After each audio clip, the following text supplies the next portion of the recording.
Good afternoon, sir. Good afternoon. Are you feeling nervous? No, sir. Are you ready for your interview? Yes, sir. Okay. Tell me something about you. Thank you for allowing me to introduce myself. My name is Pawan Reddy. I am from Tanku, Andhra Pradesh. I completed my Electronics and Communication Engineering from JNTU, Kakinada. I secured 7.8 GPA in 10th standard, 75% in 12th standard, and 68% in my engineering. Coming to my technical skills, including programming in Python, Java, C, C++, databases. These are all my technical skills. Coming to my extracurricular activities are video editing, photo editing, and a content creator. My hobbies are playing cricket, listening music, and watch web series on OTT platforms. I consider myself as a very focused person, and I always work towards my goal and a very efficient manner. I am a team player and very optimistic in tough times. And lastly, I would like to say that why not start journey of my success by the success of joining TCS. Thank you so much, sir. Okay. What are the five specific points for TCS which make TCS different from other IT MNCs? Sure. First, TCS has a brand name. It is a multinational company, and thus it would get me a good start for my career. Secondly, it has a work-life balance. I have talked to many of my friends who are in TCS. They said that TCS gives you very good work-life balance. So that is the second point. The third point is my colleagues is there. I have very futuristic in their skills. So there is a lot to learn from them. Fourthly, TCS is a multinational company. I would have a chance to go even abroad and meet people of different nationalities.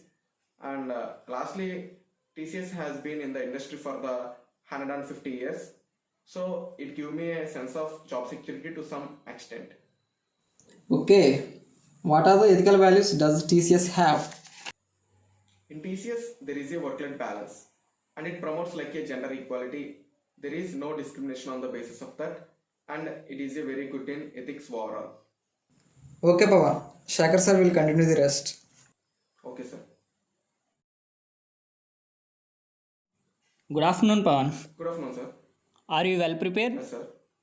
Okay, then, can you explain me the concept of OOPS? OOPS concept.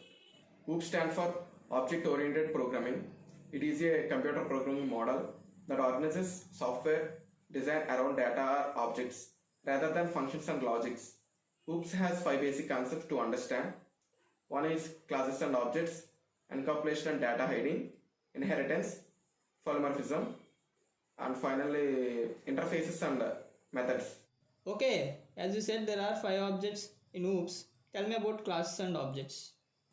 Classes are user defined data types that act as the blueprint for individual objects, attributes, and methods. Objects are instances of class created with specific defined data.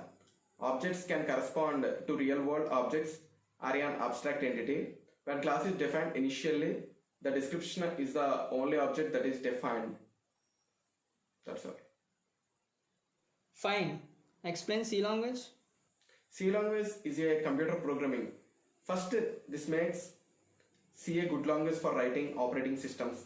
Many operating systems like Linux, Unix are programmed by using this C language. What is variable?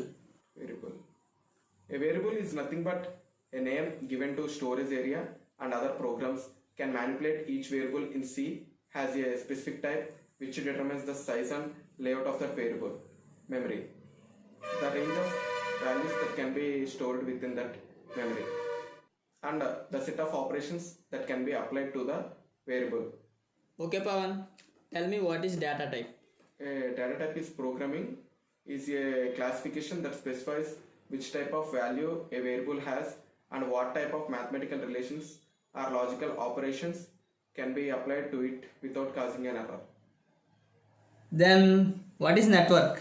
Network is defined as a set of devices connected to each other by using a physical transmission medium. Okay, can you give me an example? Sure, sir.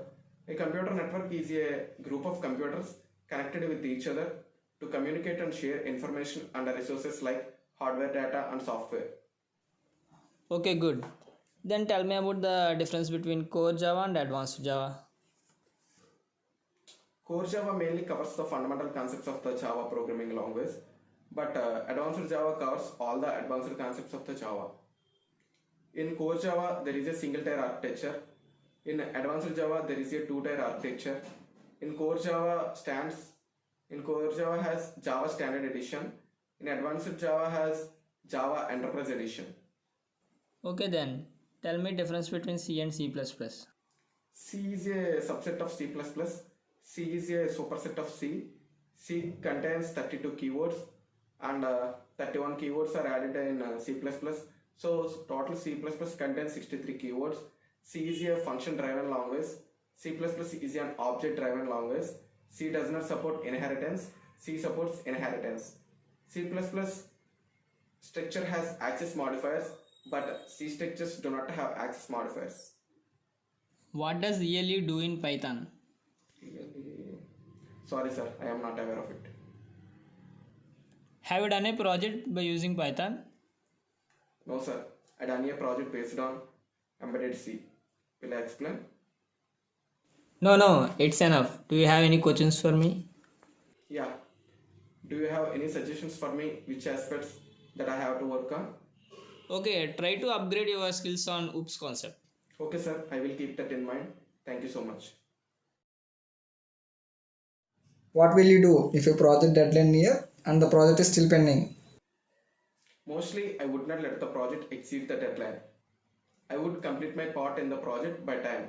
But if there is a delay, I will inform to my manager prior the deadline and ask him to apologize the client for the delay and will work vigorously to complete the project as soon as possible. Okay, good. Are you fine with the rotational shifts? Yes sir, I'm fine with that. Are you willing to relocate? Yes sir. How much salary are you expecting? As per company norms which fulfill my economical and financial needs. Okay, Pawan, nice talking to you. We will get back to you through by mail. Now you can leave. Thank you so much sir. Have a good day.